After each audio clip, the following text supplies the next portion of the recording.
Assalamualaikum warahmatullahi wabarakatuh. Salam sejahtera untuk kita semua.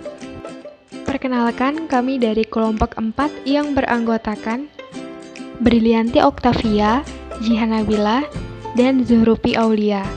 Di video kali ini kami akan membahas tentang preseden arsitektur dari Le Corbusier yang merupakan arsitek terkenal. Le Corbusier. Beliau terlahir dengan nama Charles Edward Jean Snelrecht di Swiss pada tanggal 6 Oktober 1887. Pada tahun 1917, ia pindah ke Paris dengan memakai nama samaran Le Corbusier. Dalam dunia arsitektur, ia mengutamakan pembangunan dengan menggunakan baja, beton bertulang, dan bentuk-bentuk geometris elemental. Lukisan Le Corbusier menekankan bentuk dan struktur yang jelas, sehingga menjadi kekhasan tersendiri dalam desainnya. Pada usia 13 tahun, Le Corbusier meninggalkan sekolah dasar untuk menghadiri arts dekoratif, di mana ia mempelajari seni dan dekorasi. Di sekolah ini, Le Corbusier bertemu dengan gurunya yang menyarankan dia untuk mempelajari arsitektur. Pada tahun 1907, setelah mendesain rumah pertamanya, Le Corbusier menempuh perjalanan ke Eropa Tengah. Beliau bekerja pada arsitek-arsitek Eropa yang merupakan pelopor konstruksi beton bertulang, hingga pada bulan Maret 1911 di Berlin. Pada tahun 1912, Le Corbusier kembali ke La Chaux-de-Fonds untuk mengajar bersama Platzener dan membuka praktek arsitektur sendiri. Pada tahun 1917, Le Corbusier pindah ke Paris dan bekerja sebagai arsitek struktur beton di bawah kontrak pemerintah. Pada tahun 1923, Le Corbusier menerbitkan buku Versione Arsitektur atau Toward a New Architecture. Pada tahun 1925 sampai 1926, ia membangun sebuah kota pekerja yang terdiri dari 40 rumah dengan gaya rumah Citroën di Pessac, dekat Bordeaux. Pada tahun 1930-an, Le Corbusier kembali merumuskan teori-teorinya tentang urbanisme, yaitu La Ville Radius, The Radiant City pada tahun 1935. Berikut adalah bangunan karya dari arsitek Le Corbusier berdasarkan urutan tahun. Dari beberapa bangunan yang ada, kami membahas lebih dalam tentang bangunan Saint-Marie de la Tourette. Masa periode bangunan ini didesain pada tahun 1953 pada saat Le Corbusier berada di Prancis. Pembangunan dimulai pada tahun 1956 dan berakhir pada tahun 1960. Direnovasi kembali pada tahun 1981. Konsep yang digunakan Le Corbusier pada bangunan biara ini adalah konsep ketenangan jiwa yang berpadu dengan alam sekitar. Terlihat dari permukaan tanah yang dibuat berkontur dengan pemandangan luas menghadap hamparan hutan yang hijau dan didesain dengan gaya modern. Bangunan ini berisi 100 kamar untuk guru-guru dan murid-murid, halaman untuk belajar, dan sebuah halaman untuk bekerja dan satu untuk rekreasi, sebuah perpustakaan dan ruang makan. Bentuk struktur bangunan adalah beton bertulang dengan permukaan kaca bergelombang yang terletak pada 3 dari 4 permukaan eksterior. Terlihat dari denah yang membentuk grid-grid yang secara teratur, yaitu berbahan beton bertulang.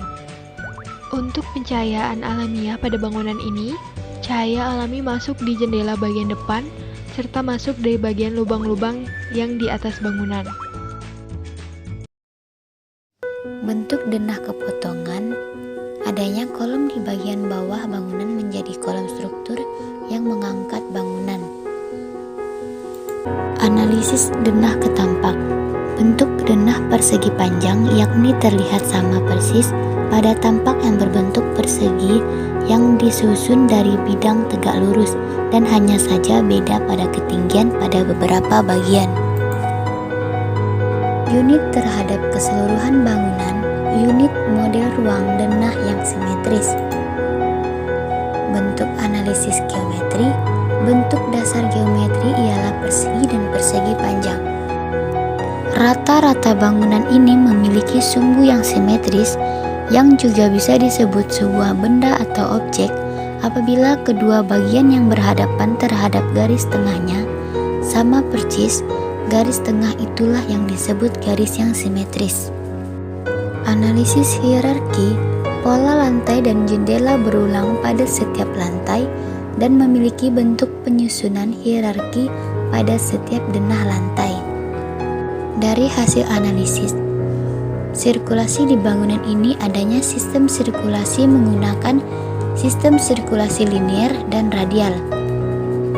Ventilasi dan jendela bagian depan, bagian atas serta bagian tengah yang terbuka merupakan suatu tempat keluar masuk udara pada suatu ruangan pada bangunan. Keluar masuknya udara bisa membawa dampak baik maupun buruk. Dalam halnya, tidak hanya membuat kondisi ruangan nyaman, juga mempertahankan kelembapan yang normal dan memenuhi syarat. Pembentukan massa merupakan awal proses perancangan secara fisik dengan melalui berbagai pertimbangan pada proses analisis sebelumnya. Melalui proses kubuhan massa, kemudian menghasilkan hasil akhir desain bangunan tempat ibadah yang bermassa tunggal dengan massa lain sebagai penunjang seperti pada gambar berikut.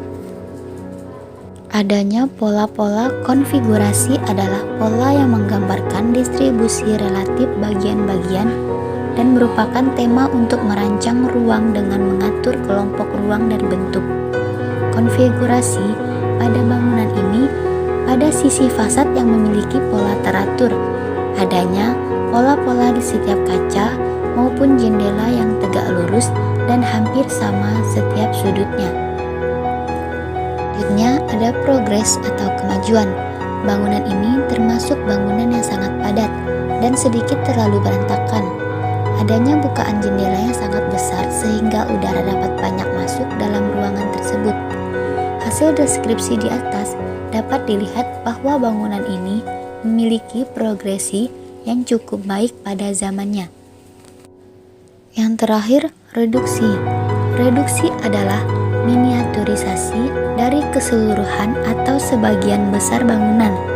Komponen yang terpencil ini dapat dimasukkan sebagai bagian dalam keseluruhan atau sebagai elemen sekunder yang ditambahkan ke formulir primer. Sekian dan terima kasih.